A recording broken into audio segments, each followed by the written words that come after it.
Acrópolis, organización internacional, es un honor recibirlos esta noche en la que vamos a conmemorar la celebración del Día Internacional de la Filosofía, que fue decretada así en el año 2005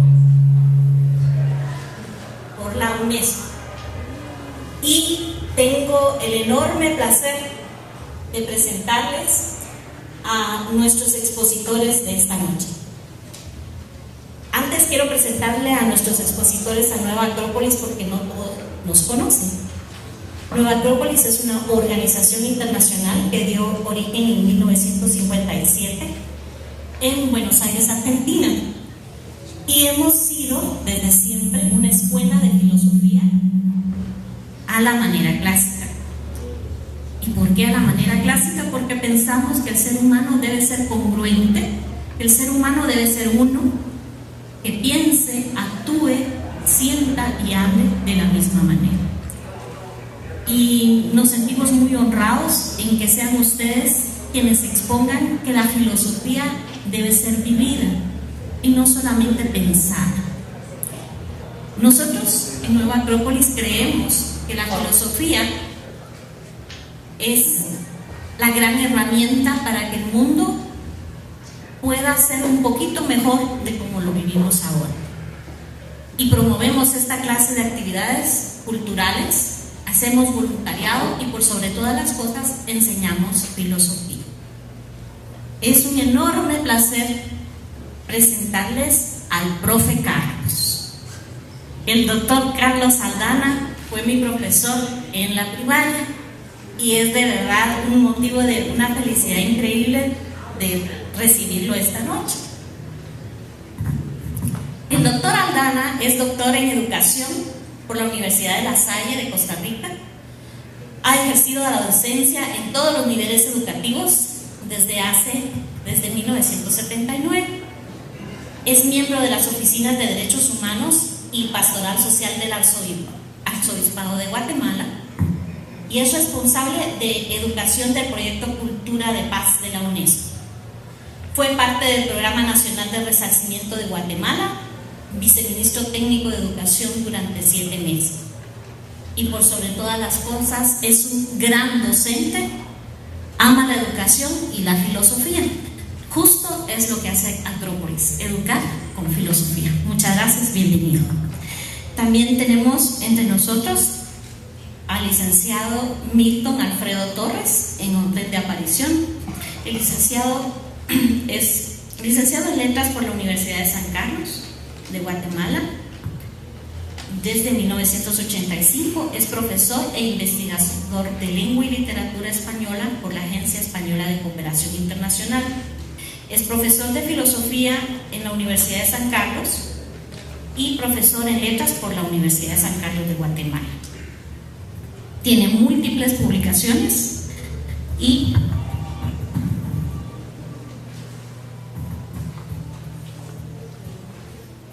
no me las aprendí de memoria.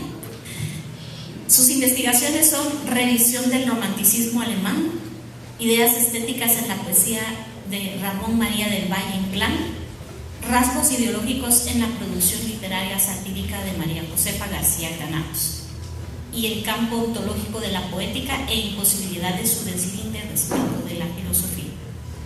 Luego, en orden de aparición, bienvenido, muchas gracias por acompañarnos, el licenciado Luis Eduardo Rosales Zimmerman, uno de los abogados más destacados de nuestro país, graduado de la Universidad Rafael Landívar en 1989, ha sido catedrático de Filosofía del Derecho y Ética Profesional en la Universidad Rafael Landívar, catedrático de Filosofía del Derecho en la Universidad Mesoamericana, y nos honra con su presencia. Muchísimas gracias.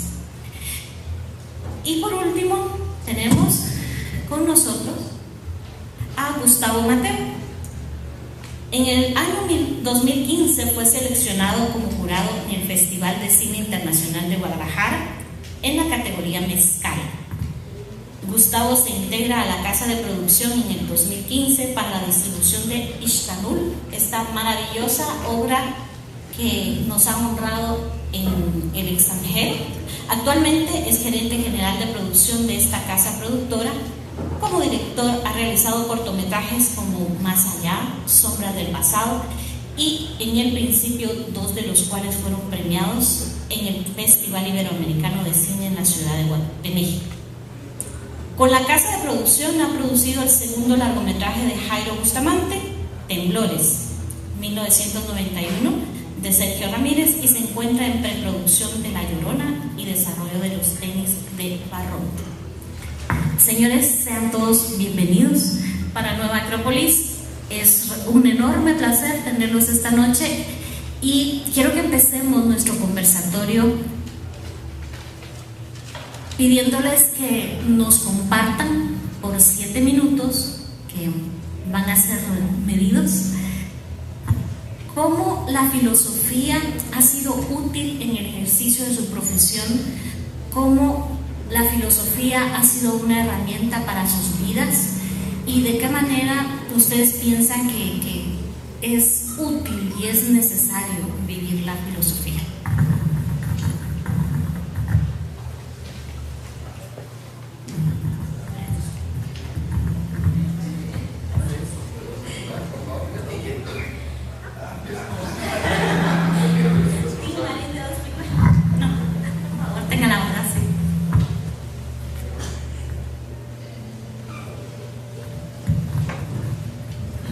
Bueno, la filosofía trata de ser universal, ¿no?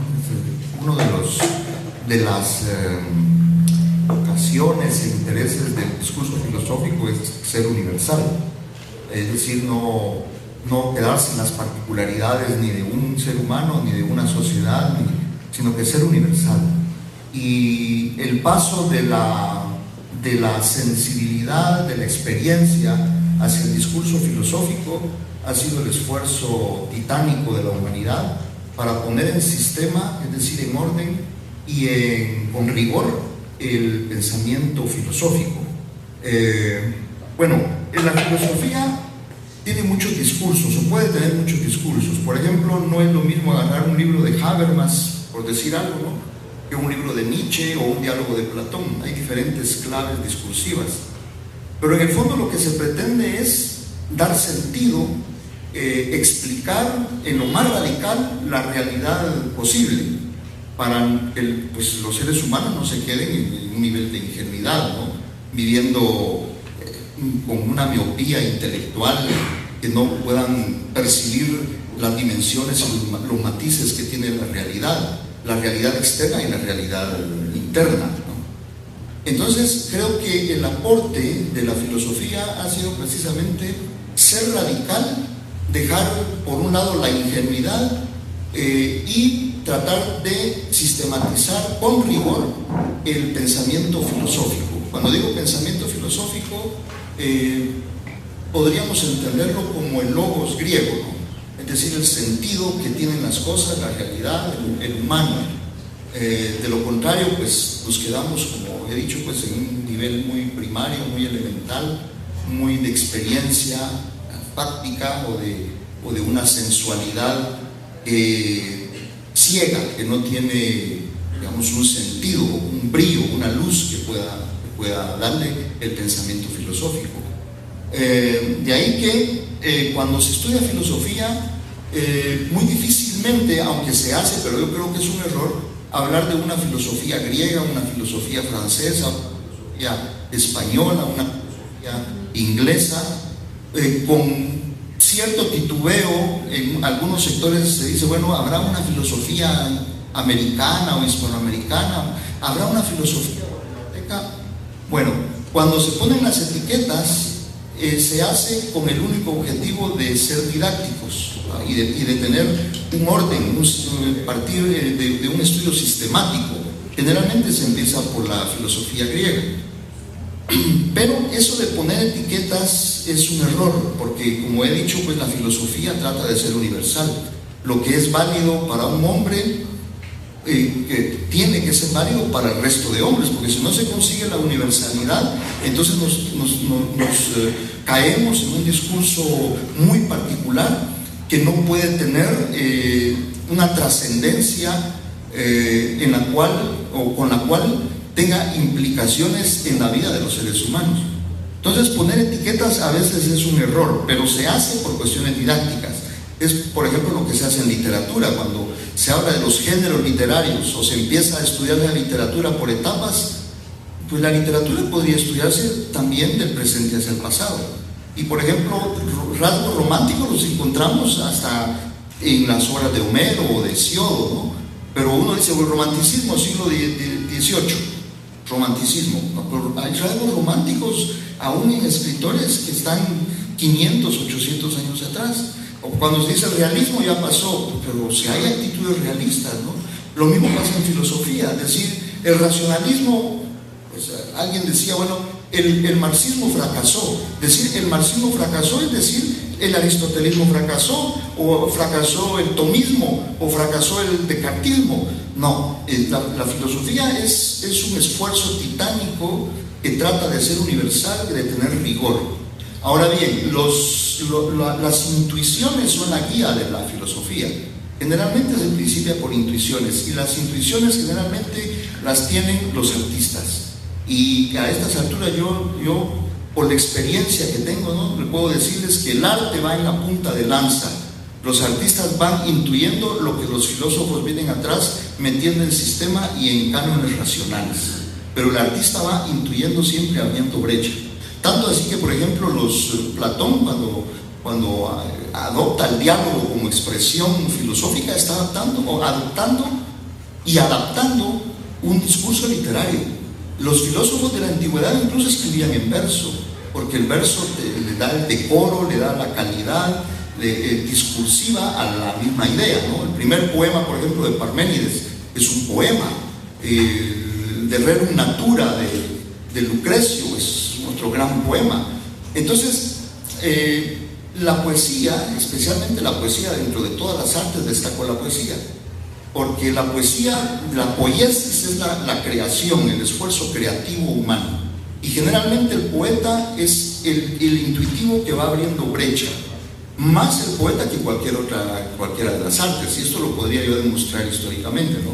El poeta, porque el poeta trabaja con ideas, con imágenes, con metáforas. Por ejemplo, un arquitecto, claro, tiene ideas, pero su arte está determinado por la utilidad en un primer momento, después se desprende.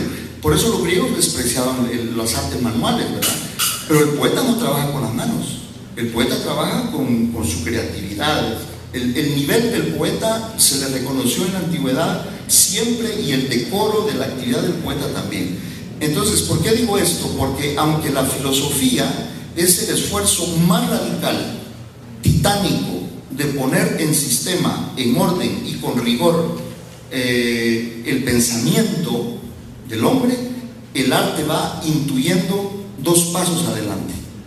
Entonces, una intuición que se tiene, viene el filósofo y lo desarrolla filosóficamente. A veces no podemos tampoco esto ordenar temporal y espacialmente, ¿no? Porque hay filósofos como Nietzsche, como Berzón, que han sido escritores también. Inclusive Berzón tiene el premio Nobel de literatura, ¿no? Otros literatos como don Ramón María Albay Inclán tienen unos libros preciosos donde hay una filosofía un poco esotérica, muy intuitiva, como es el caso de su libro La lámpara maravillosa, ¿no? Que muchos lo desprecian porque es un libro muy híbrido, ¿no?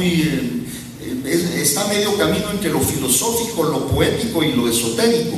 Entonces, por eso es que en algunas corrientes o algunos académicos desprecian libros de ese tipo, porque no son ni filosofía, ni poesía, ni libros esotéricos. Es una mezcla, ¿no? Pero entonces ordenar espacial y temporalmente puede ser también un error. Yo lo estoy haciendo en este momento por cuestiones didácticas. Si digo, el arte va siempre en la punta de lanza, pero hay filósofos que son artistas también, y que al mismo tiempo que intuyen, están sus intuiciones poniéndolas dentro de un marco referencial lógico racional, y a veces dentro de un marco lógico racional poético, como es el caso ejemplar de Nietzsche, ¿no? Que sus libros son libros de literatura, son poesía. De hecho, escribió poesía, y su poesía es muy densa también, ¿no? de una alta calidad. Entonces, hay filósofos que sí son definitivamente filósofos, y textos de filosofía que son áridos, que son difíciles, ¿no? Pero hay textos filosóficos que son a la vez literarios, y para mí que estos textos son aún más ricos. Ahora, la filosofía que se ha hecho en los últimos tiempos, ustedes agarran una revista de filosofía y se van a encontrar con artículos tan técnicos que se han alejado totalmente de la vida.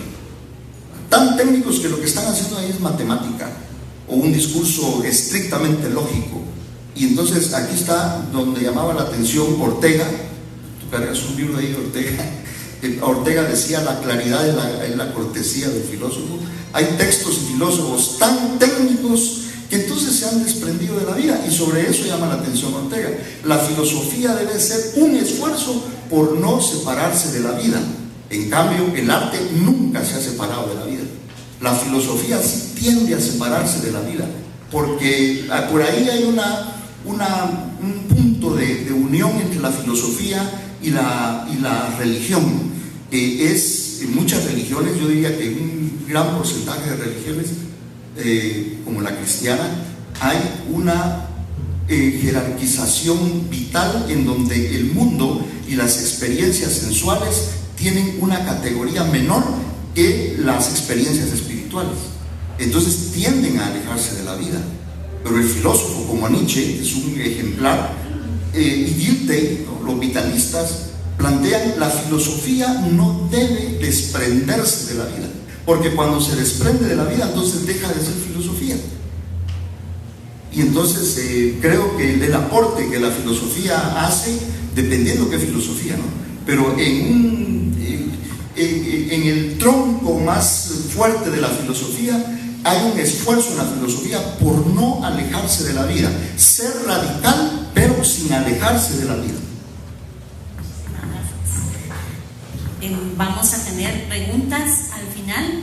Va a circular un lápiz y unas hojitas de papel para que puedan ustedes hacer sus preguntas. Licenciado, muchísimas gracias. Estamos extasiados con su exposición. Vi que en su currículum que usted fue profesor de filosofía en la Facultad de Ciencias Jurídicas y Sociales de la Universidad de San Carlos. Me hubiera encantado recibir clases con usted, pero no coincidimos. Pero le agradezco la clase de hoy, muy amable, gracias. Y ahora quisiéramos invitar a Gustavo, si tú quieres continuar, por favor. Gracias, y gracias por la invitación. Bueno, a mí la parte, o desde mi perspectiva profesional, digamos, es un punto creo que bien interesante, porque a veces se tiende como a pensar que hay una disociación entre filosofía y otras profesiones que no son como las clásicas que se piensan con la filosofía, como pedagogía o cosas como más, como del concepto cliché de la filosofía. Entonces digamos que empezando por eso, me parece interesante también plantear un punto de vista de la filosofía más como en la búsqueda del amor a la sabiduría, que es como el concepto más etimológico de la palabra, porque entendiéndola desde ese punto de vista se puede como abrir un panorama completo de cómo se puede aplicar en un montón de aspectos, ¿verdad? Entonces, ¿cómo podemos pensar que la profesión cinematográfica se puede amarrar también de eso? Y lo decía aquí el licenciado muy bien, el arte tiende a ser como la punta de lanza en tratar como de interpretar esos conceptos filosóficos, porque el arte tiende a no ser tan racional, digamos, está como más cercano al ser humano. Entonces eso hace que, por ejemplo, como mi profesión, que es el cine tiende a estar muy cerca de las personas y tiende a permear más en la sociedad, porque estamos viéndonos representados en una pantalla, como al ser humano en todos sus esplendores, con sus miedos, con sus luchas, con sus sufrimientos, con sus glorias. Y es muy distinto a leerlo en un libro, muy distinto a verlo en una pintura o verlo en una fotografía, porque el cine es bien transversal en todas las artes también, porque mezcla la literatura, mezcla la narrativa, mezcla la fotografía, mezcla el sonido, mezcla la música, mezcla muchísimas otras artes que en su conjunto hacen que que puedan como ser mucho más cercanas al ser humano, porque la representación es vívida, digamos. Entonces, en ese sentido, el cine cobra como una responsabilidad, digamos, porque tiene un poder de llegar al ser humano fuertísimo, y actualmente es el arte más reciente que existe, porque es un arte que no lleva tanto tiempo de existir, y yo creo que es ahí donde lo que se dice, o el lenguaje cinematográfico tiene esa responsabilidad, porque digamos que entendés algo más cuando lo estás viendo representado o te identificas con él. Entonces creo que eso es como el gran poder o la gran fuerza que tiene el lenguaje cinematográfico. Entonces la filosofía sí que tiene algo importantísimo para cualquiera de estas profesiones artísticas o en el cine, porque nuestra labor es eso, como traducir un poco, como las cosas o los conceptos que son difíciles de entender o que se vuelvan racionales, verlos en una escena es como muchísimo más práctico de poder comprender, porque es más como una experiencia, no es como o sea, el proceso mental es mucho más intuitivo, porque lo podemos vivir junto con el personaje. Y es ahí también donde el cine te ofrece miles de posibilidades, porque no necesitas el cine es mundial ahora, ¿no? Y además con la globalización podemos ver cine de todas partes del mundo, y no necesitas ir a la India para entender culturalmente cómo es la India, no necesitas ir a la China para entenderlo. El cine está como un libro abierto también para poder como entender esas otras culturas, pero entenderlas desde el punto de vista humano, porque el cine siempre te narra con una perspectiva de un personaje, entonces es como un viaje, digamos. Y también la filosofía ofrece al cineasta esa posibilidad también de usar la herramienta no solo como una mera necesidad estética de narrar, sino también de una herramienta hasta pedagógica, como de poder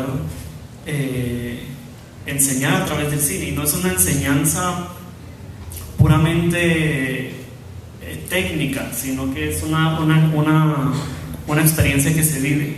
Entonces yo creo que es ahí donde el cine tiene esa fuerza, junto, o sea, amarrado con la filosofía. Muchísimas gracias, Gustavo. Pues vemos que el séptimo arte también utiliza en su diario qué hacer la filosofía. Ahora quisiera invitar al licenciado Luis Eduardo Rosales, continúe por favor con nuestro conversatorio. Muchas gracias, buenas noches, estimado público.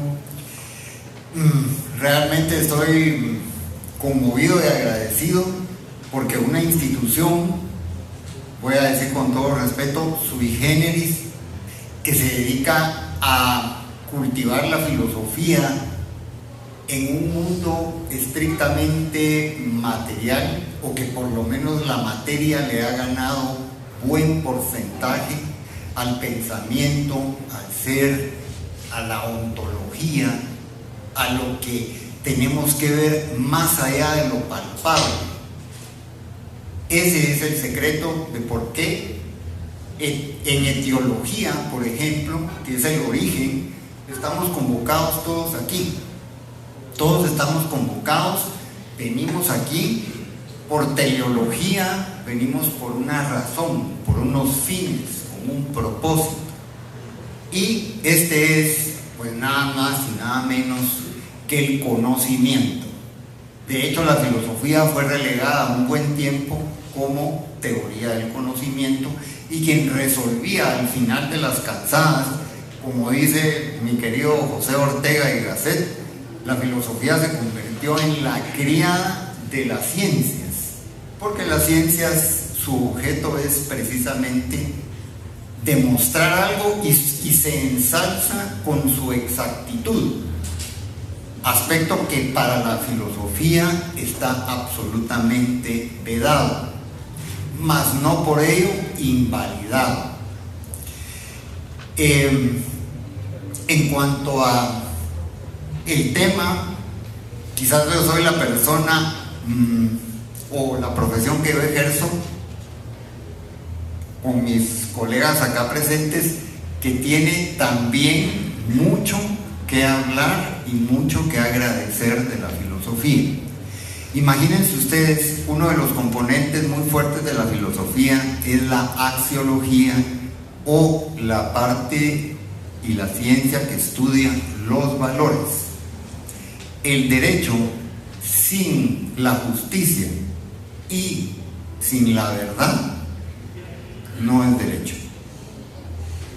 Así de sencillo. Por supuesto, ustedes se pueden comenzar a indignar y a hacer reclamos para decirme, mire, pero si ahí están los tribunales con esto y con lo otro. Esa dinámica, pues aquí estamos en la academia. Esa dinámica pocos la manejamos. Es una parte fuerte, muy fuerte, porque lamentablemente muchas cosas se decantan en intereses, en algunas ocasiones espurios. Yo les quiero contar cómo la filosofía me ayudó a ganar un caso legal cuando yo estaba en la máxima desesperación. Le robaron una propiedad, como suele acontecer en Guatemala increíblemente. Le robaron la propiedad a alguien y ya no era de él. Así de sencillo, con todas las violaciones a todos los derechos que ustedes quieran. Inicié un proceso de lo que se llama una acción constitucional de amparo, que la perdí en primera instancia porque me dijeron que yo tenía que irme a lo que le llaman la vía ordinaria, o sea, demandar a una persona y no recurrir a la instancia protectora del Estado en cuanto al derecho constitucional de propiedad privada. Bueno, ¿qué hago ahora? Y entró al rescate esta, perdón, no quiero ofender a nadie, pero esta santa disciplina. De verdad, yo la categorizo en ese ente sin ofender a nadie.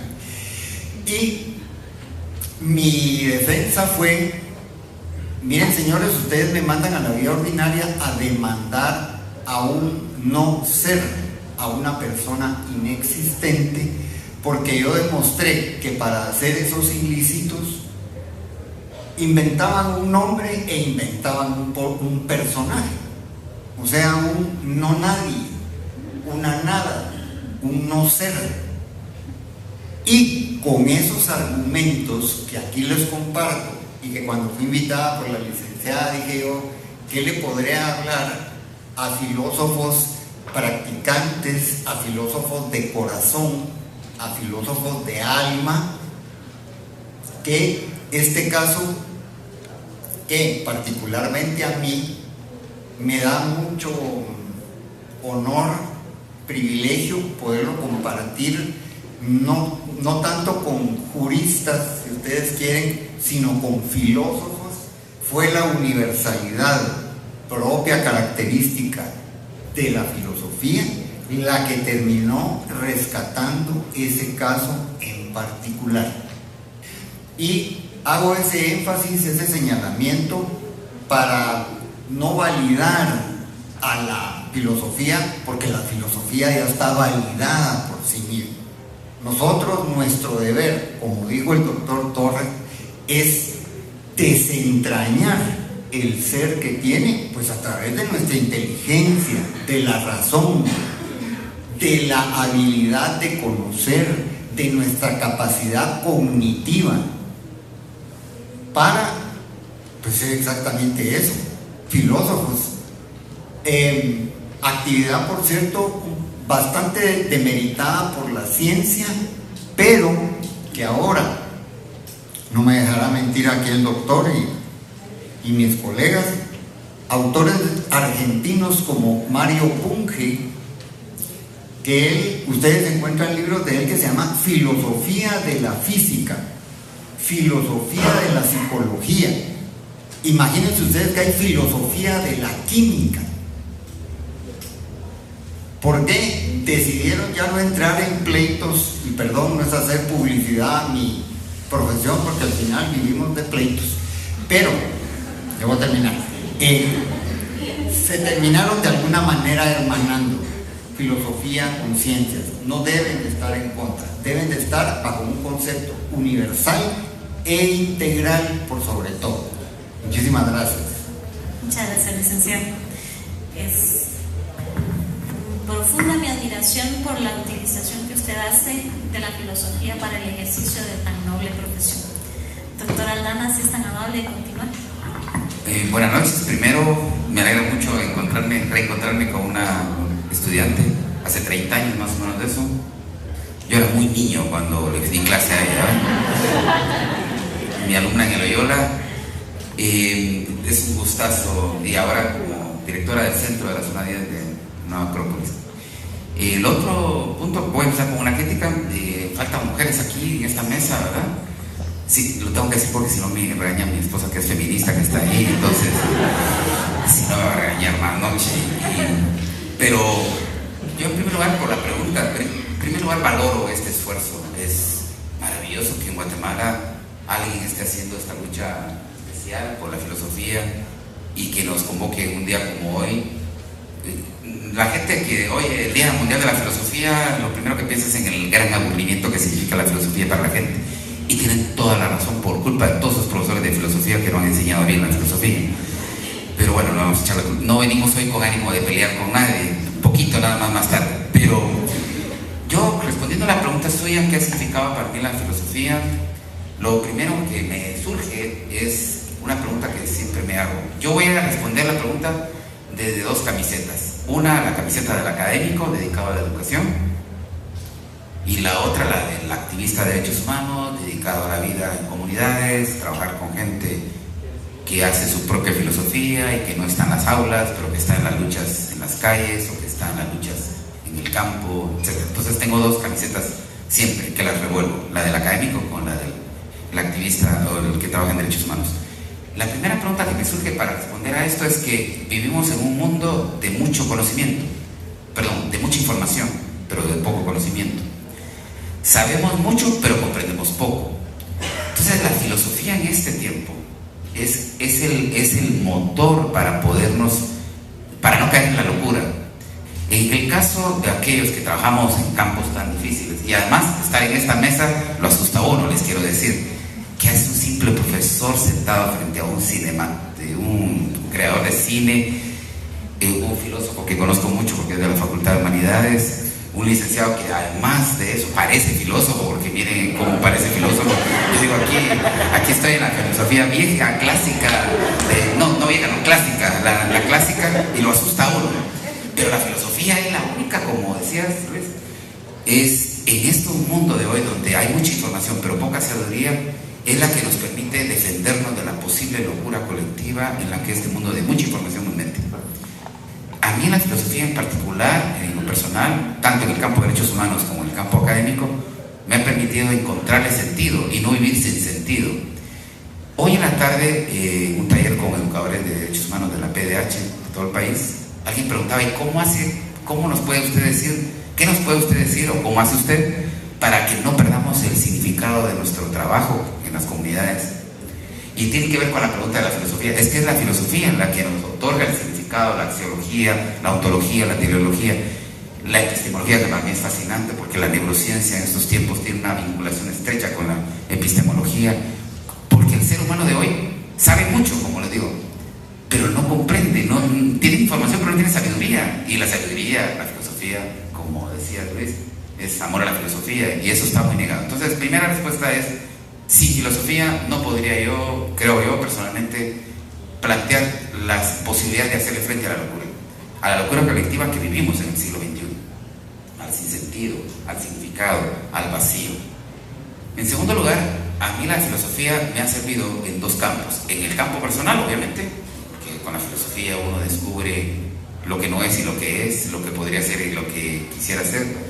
Descubre esto que tú decías, Luis, de las aplicaciones, esta lucha de lo que hacías en ese caso, se lleva a otros casos, no solo todo es jurídico, también hay casos de la vida real, de la vida personal, que si no fuera porque la filosofía nos coloca en un camino de pensar, de reflexionar organizadamente, de profundizar, no podríamos encontrar respuestas en el campo personal. Pero en el campo de la pedagogía, ciencia dedicada al estudio de la educación, les recuerdo que la pedagogía, cuando se construye como ciencia, que es una ciencia muy joven, final del siglo XVIII y principios del siglo XIX, se construye desde dos pilares: desde la filosofía, que otorga los fines, el por qué y para qué educar, y desde la psicología, que provee en ese momento los cómo, los porqués y los cómo. Pero lo que yo recuerdo, y no sé qué pensás, Milton, de esto que voy a decir ahora, que a la filosofía, en el campo de la educación, es a la primera que se sacude, que se corta. Si no hay presupuesto, volémonos a los filósofos, porque no sirven de nada. Pensemos en los que planifican, en los curriculistas, estoy hablando del campo pedagógico. A los filósofos son a los primeros que se, perdonen la palabra filosófica, que se vuelan en todos los recortes que se hacen por priorizaciones y todo lo demás. ¿Qué significa eso?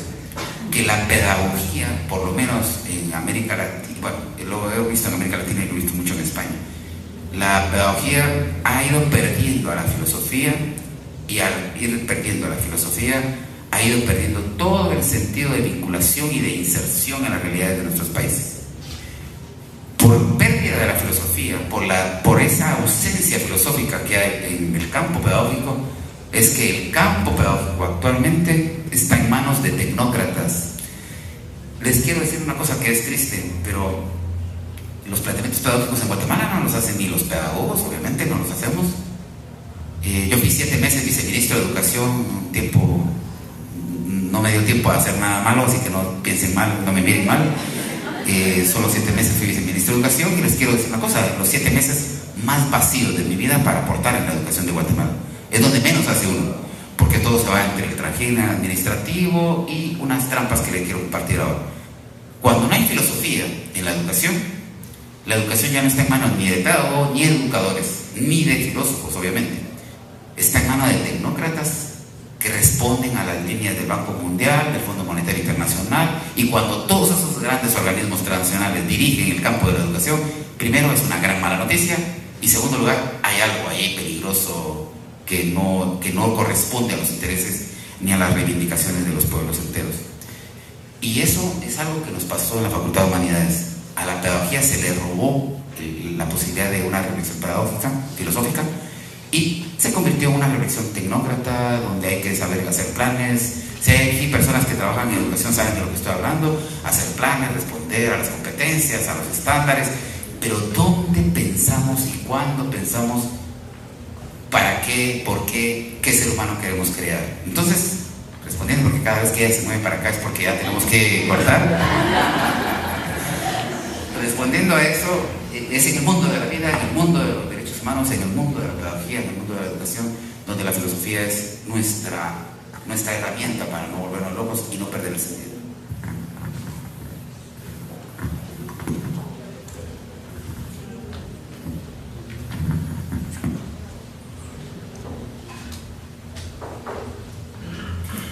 Doctora Aldana, muchísimas gracias. Me retrotrajo a los años más hermosos de la educación de mi vida. Era usted un extraordinario profesor y lo sigue siendo. Muchísimas gracias. Y recordaba que la filosofía es música que se hace con el alma, y creo que eso es lo que estamos viviendo esta noche. Una hermosa armonía y una hermosa música que nuestras almas pueden percibir y en las que pueden participar también, cada uno como un maravilloso instrumento que está siendo dirigido por aquello que es más grande que todos nosotros. Así es que muchísimas gracias por sus exposiciones. Ahora, si quieren hacer preguntas, este es el momento. Va a pasar Adri con un papelito y un lapicero para que anoten sus preguntas, y yo con mucho gusto las voy a leer.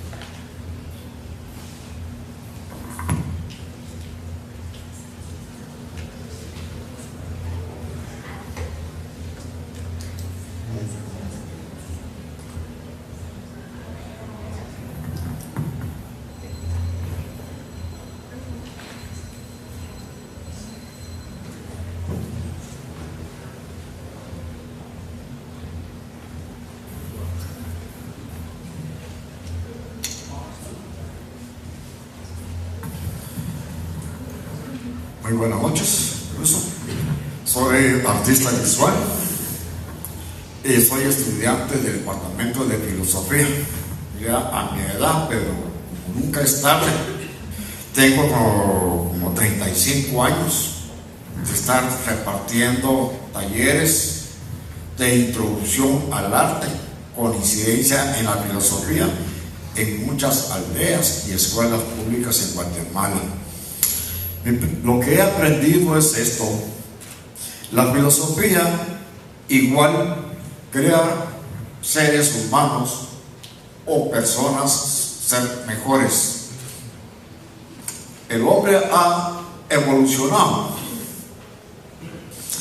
y en fracción de segundos se comunica hoy en día. Todas las noticias se saben, no hay quien que se quede escondido. Y lo único es que siempre vamos a seguir siendo el mismo animal salvaje. Gracias. Muchas gracias, por favor. Buenas noches. ¿Alguien más que quiera hacer alguna pregunta, por favor? Sí, buenas noches, especialmente para el doctor Aldana. Es indudable lo que usted mencionó respecto a que la filosofía ha perdido su lugar en la educación en Guatemala, al extremo que ha sido eliminada del currículum nacional base, inclusive para alumnos de bachillerato. En el Liceo Javier, donde yo trabajé, no se recibe filosofía en el bachillerato. ¿Existe alguna posibilidad, algún camino que podamos emprender para que esto se revierta, y sobre todo en el campo de la ética, que es el mayor problema, a mi juicio muy personal, de la historia del ser humano? Son los problemas éticos los que le han generado la mayor parte de conflictos a la humanidad, y las guerras y la destrucción. ¿Existe alguna posibilidad a través de los organismos internacionales en los que a los que usted tenía acceso para que pueda revertirse eso en la educación en Guatemala? Sí hay, en primer lugar, sí hay esfuerzos de educación filosófica en bachillerato. De hecho, uno de mis libros se llama Filosofía para nuestro tiempo. Lo conoce, por lo visto. Que está en una nueva edición, pensándose que se va a lanzar para el año que viene. Es un libro, de los libros que he escrito, es el libro que más alegrías con jóvenes me ha dado. Más que los libros de pedagogía que tengo de derechos humanos, más el de filosofía. Porque fue hecho para jóvenes. De hecho, se iba a llamar Filosofía para jóvenes, pero por razones de mercadeo, de marketing, etcétera, le cambiaron el nombre y se puso Filosofía para nuestro tiempo. Se está haciendo una nueva edición porque se está pensando que en Guatemala sí hay el currículo nacional base para bachillerato. El currículo nacional base es un montón de, ya usted sabe, ¿verdad? Está que sí, que ponen acá, quitan allá. Costó millones de quetzales al país hacer el currículo nacional base, y ahí está dirigiéndonos curricularmente, pero negándonos pensamiento crítico, pensamiento filosófico, pensamiento profundo, etc. Es grave la trampa técnica que tenemos en nuestro sistema educativo. Pero sí se está haciendo filosofía en jóvenes, y como le digo, la mejor muestra que le puedo dar es que la editorial Piedra Santa está con el énfasis fuerte de la nueva edición, que incluso fue realizada por filósofos profesionales, por decirlo así, y que se va a lanzar para el otro año, porque sí se va a trabajar ese libro con estudiantes de bachillerato, como se venía haciendo antes. Ese libro de filosofía me generó una situación chistosa una vez, porque uno de mis hijos estaba estudiando bachillerato y le tocó recibir la clase de filosofía con el libro de su papá, y su hijo, su compañero lo estaba leyendo. Jamás voy a olvidar esta situación. El otro compañero lo estaba leyendo, mi hijo estaba a la par de él, y de repente el otro joven tiró mi libro, Filosofía para nuestro tiempo. Lo tiró así, salió volando el pobre como pollo, así que vuela. Y mi hijo le pregunta: ¿por qué tiraste el libro de mi papá, el libro ese? Y como le crees que no puedo contar acá, porque este sería la filosofía y cosas por el estilo, entonces hay que ser muy académicos. El otro le dijo: no, porque estoy leyendo y a mí leer me da miedo y me pone nervioso. Sin querer no se dio cuenta cuando se puso a leer, y leyó unas 2 o 3 páginas, y cuando se dio cuenta que estaba en el proceso de leer, en el momento personal de leer lo tiró asustado, como que hubiera sido el demonio para él, ¿verdad? Por leer. Les cuento este libro, esto porque sí hay posibilidades, más que los organismos internacionales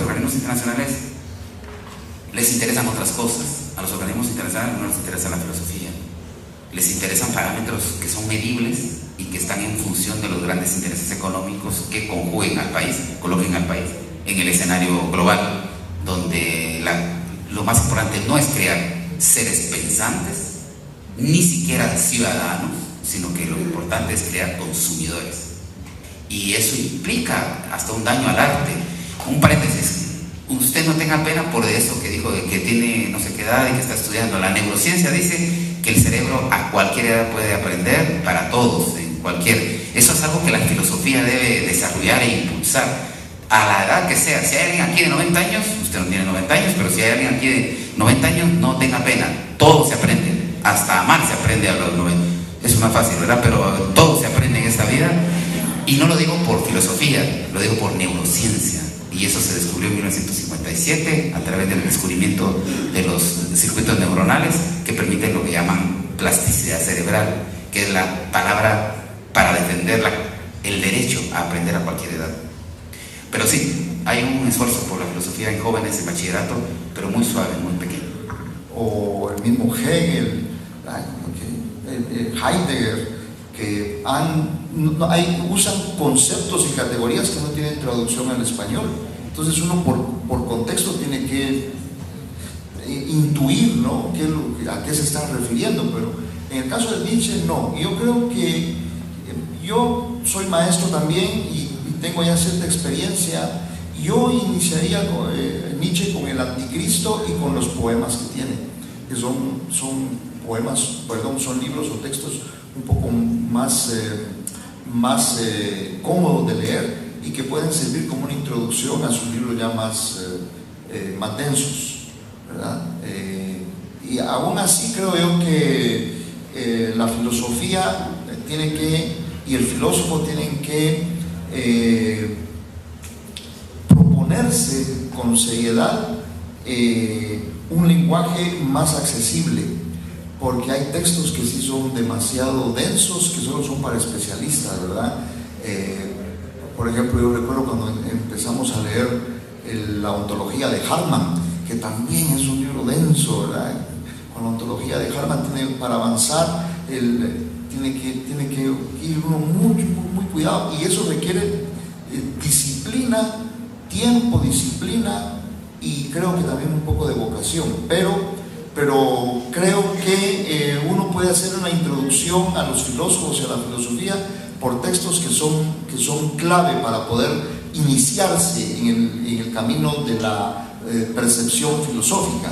Ya lo hablamos acá, por ejemplo, el libro que servía mucho en el bachillerato y en los cursos de la universidad, el libro de García Morente, ¿verdad? Es un libro muy claro, muy didáctico.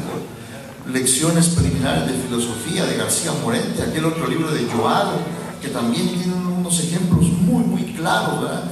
Son libros didácticos que tendrían que reeditarse porque son una buena iniciación a los procesos filosóficos. Yo les decía que uno puede, en filosofía, en literatura, uno puede ir del presente al futuro, uno lo puede hacer. Pero precisamente ahí está el meollo del asunto, ¿no? Que en la medida que sea posible, creo que debe haber una tutoría, en la medida que sea posible. Esta vez vas a empezar con la filosofía alemana. Bueno, entonces vamos a ver con qué textos puedes empezar, que eso es un cuidado que se tenía antes en la facultad, no sé si te recordás, cuando estaba el doctor Raúl Oseguera, que él personalmente le asignaba a uno los cursos. Le preguntaba, bueno, ¿sos trabajador o no sos trabajador? Sí, soy trabajador. No te asignen los 5 cursos, asígnate 3. ¿Y qué cursos quieres? No. Primero te sugiero que lleves pero ya queda tu criterio, ¿verdad? Es decir, yo no estoy imponiendo nada, te lo estoy sugiriendo. Puedes empezar con este curso. Si sos trabajador, solo lleva 2 o 3 cursos, porque esto no es carrera de caballos, ¿verdad? Esto es un proceso bastante lento, pero que necesita tutoría.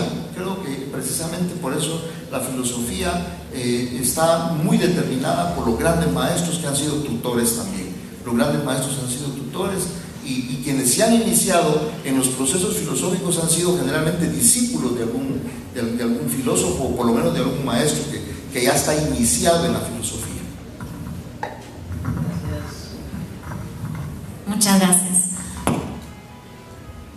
Tengo espacio para 2 preguntas más, por favor. Muy buenas noches. Todos comprendemos lo que es el cambio incesante, y bien lo dijeron en cuanto al arte, que dijeron muy adelante, pero a mí me llama la atención el cine actual, directamente para el expositor del tema del cine. Tanta sangre, tanta violencia, se ha perdido aquel tipo de cine, aquella clase de cine de hace varias décadas. ¿Qué podríamos tener de el enfoque que tengan ustedes allá, o qué nos puede explicar al respecto, por favor?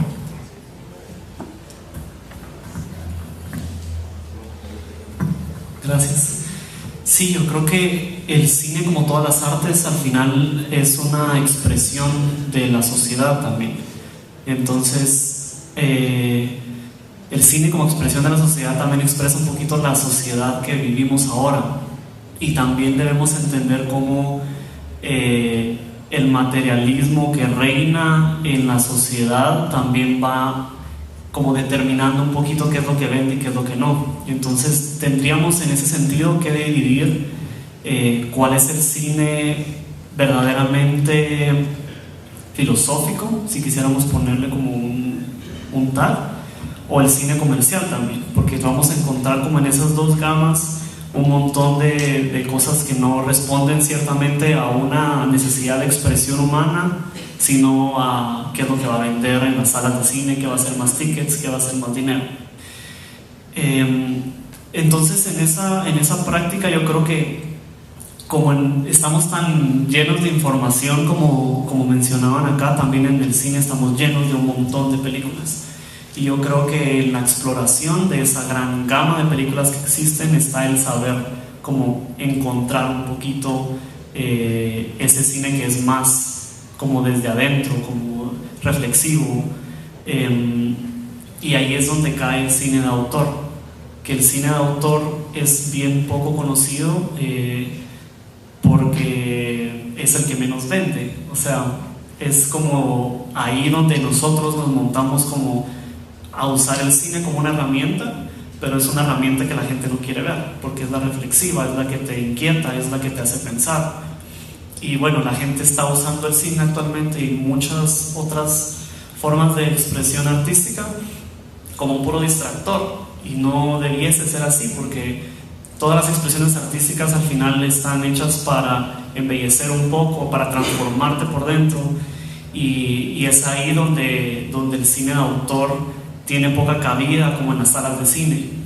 Entonces nuestra intención, por ejemplo, en la práctica cinematográfica ha sido un poco poner un poco de luz como en esas problemáticas, pero a través de la historia de un personaje, y transformarte por dentro para hacerte reflexionar. Y ese es el ejemplo de Xcanul, que por ejemplo en Guatemala sirvió para muchísimas cosas que transformaron en cierta parte de la sociedad también, porque fue también punta de lanza para la transformación de la ley de matrimonio infantil, por ejemplo, o para hablar un montón de temas que son difíciles, porque para que la gente se mueva a hacer cambios sociales necesitan como poder comprenderlos en un nivel menos técnico, digamos. Entonces es ahí donde el cine sirve también como herramienta pedagógica. Entonces nuestro interés, por ejemplo, particularmente con el cine es ese, pero sí que es difícil como encontrar esas perlitas dentro de la gama cinematográfica.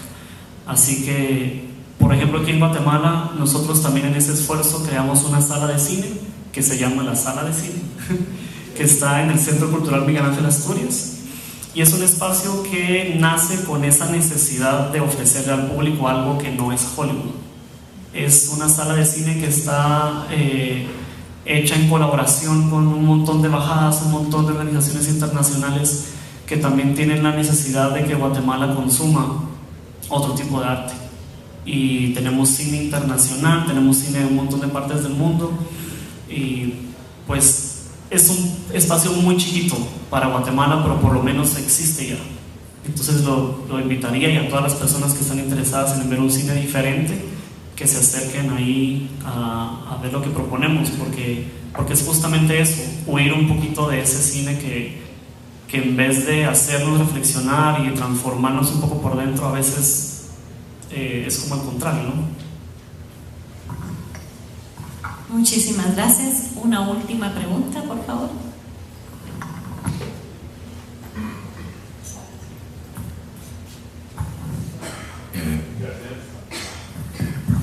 Buenas noches.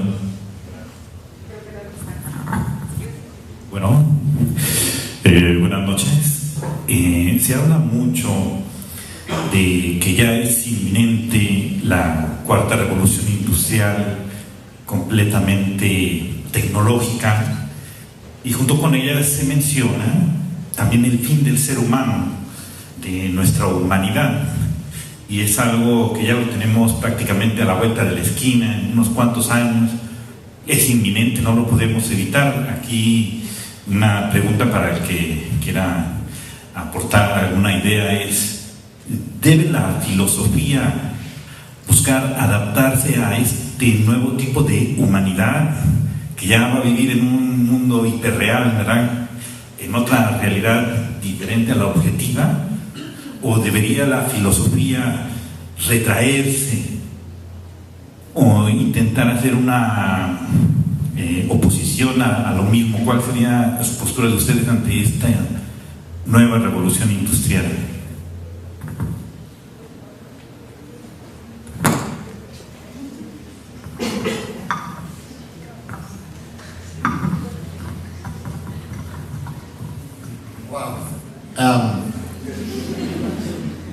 Necesitaría un poquito de traducción, para serle honesto. A estas edades de mi vida ya mi audio comienza a complicar, pero si alguien me puede apoyar. O sea, yo le entendí muy bien lo de la cuarta revolución industrial, que si la filosofía debe seguir siendo lo mismo, se debe de adaptar a la nueva humanidad que hay. Miren, básicamente yo no puedo negar un sistema evolutivo. Ahora, ¿quién debe de evolucionar? ¿La filosofía, el género humano o ambos? La filosofía, y me sustento en la escuela de Atenas, creo que así se llama este cuadro que se encuentra en el Museo del Vaticano. Imagínense ustedes cuántos personajes hay aquí. El aporte científico y filosófico que ellos hicieron, que nosotros estamos usufructuando, que existen pensamientos muy densos como el del alemán Friedrich Nietzsche, durísimo, complicadísimo, pero todos estamos, no quiero utilizar la palabra condenados, pero es la que se me viene ahorita, a conocer y a filosofar, querramos o no querramos.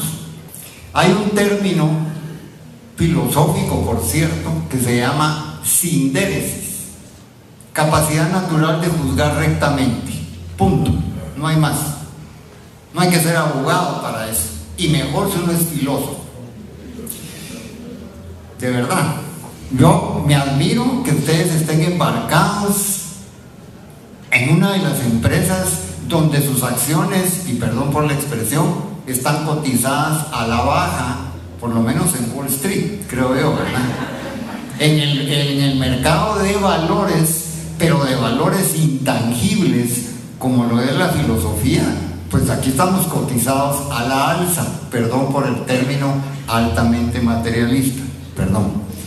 Pero yo creería de que ambos deben de evolucionar, pero el sistema filosófico ya está dado.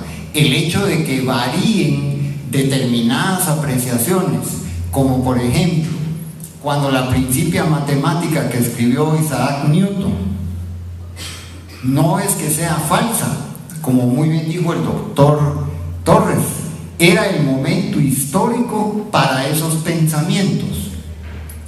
En tiempo de Einstein eso fue completamente modificado, pero como muy bien dijo el doctor Torres, no vamos a invalidar al tomismo solo porque ahora ya evolucionamos de otra manera. El marxismo igual, y todas las disciplinas tienden a irse evolucionando también. Entonces es una pregunta de una connotación increíblemente universal y filosófica.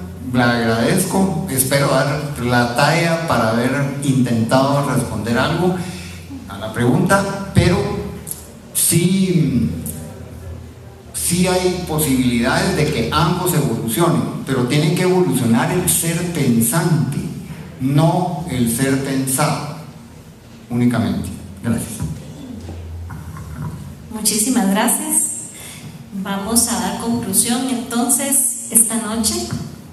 Qué difícil, realmente anoté muchas ideas para orientar la conclusión de esta noche, y la primera gran palabra que vamos a utilizar para hacer la síntesis es la primera palabra que utilizó el licenciado Torres, es que la filosofía debe ser universal, y es precisamente ese el primer principio de nuestra organización internacional. Nueva Acrópolis tiene como uno de sus objetivos, como uno de sus principios, aglutinar a todos los seres humanos que tienen el interés por la sabiduría. Hoy nos ha convocado Sofía, nos ha convocado la sabiduría, y esta convocatoria se hace sin ninguna distinción, que es el caso también que hemos hecho de nuestros invitados. Acepto plenamente la crítica, doctor, y vamos a convocar e invitar a damas para nuestro próximo conversatorio. Segundo es que el ser humano vive realmente en un momento bastante oscuro, como también nos lo hicieron ver nuestros expositores. Este momento oscuro, ya lo dijo nuestro gran filósofo, gran maestro Platón, es un vivir en una caverna, pero tenemos la posibilidad de ponernos de pie y buscar el sol, buscar la luz, que es la luz del conocimiento, y esta luz del conocimiento pues es bien dada por la filosofía. La sabiduría para nosotros puede ser esa gran herramienta que puede ser utilizada, decía Gus, a través de la cinematografía. Pienso que a través de cualquiera de las ciencias o los oficios. Me lastimó mucho esta frase que mencionó, creo, el licenciado Rosales o el licenciado Torres, que ahora la filosofía es la criada de las ciencias, cuando en el pasado realmente la filosofía era la madre de todas las ciencias.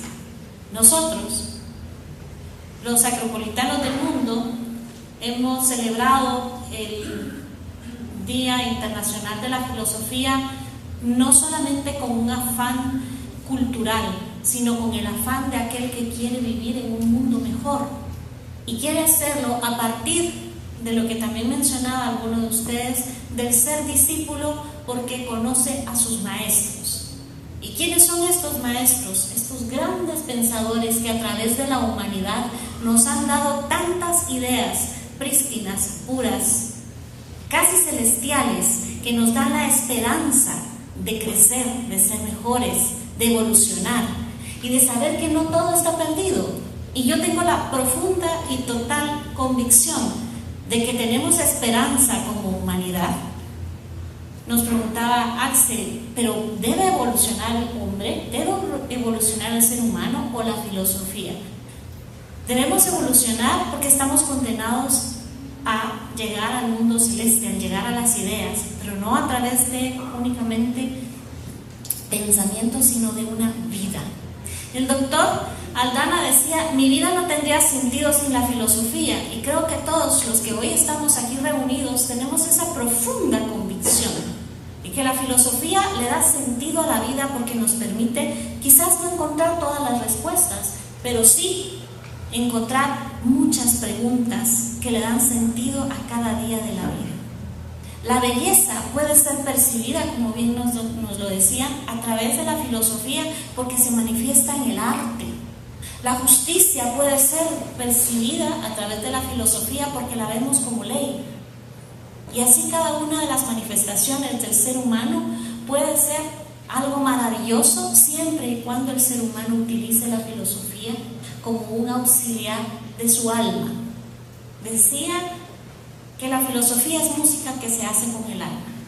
Y pienso que hoy esta armonía que han escuchado nuestras almas, esta melodía que cada uno ha sentido en lo más profundo de su corazón, nos ha reunido y nos hace sentirnos dichosos, nos hace sentirnos entusiasmados, como dirían los antiguos griegos, con el enteos, con el saber que estamos viviendo un momento de eternidad, un momento en Dios. Muchísimas gracias a nuestros expositores que nos han permitido estos minutos de enteos, estos minutos de eternidad que nos hacen recordar que somos algo más que estos cuerpos mortales, indistintamente de cuál sea la forma religiosa o espiritual que cada uno de nosotros elija. La filosofía nos hace creer que existe aquello que es superior a todos los seres humanos. Y hoy honramos a Sofía, hoy honramos a la sabiduría y les damos profundas gracias por creer que es posible, que este mundo puede ser mejor gracias a la Sofía. Muchísimas gracias, señores expositores, y a ustedes, público presente, por haber participado. Muy buenas noches.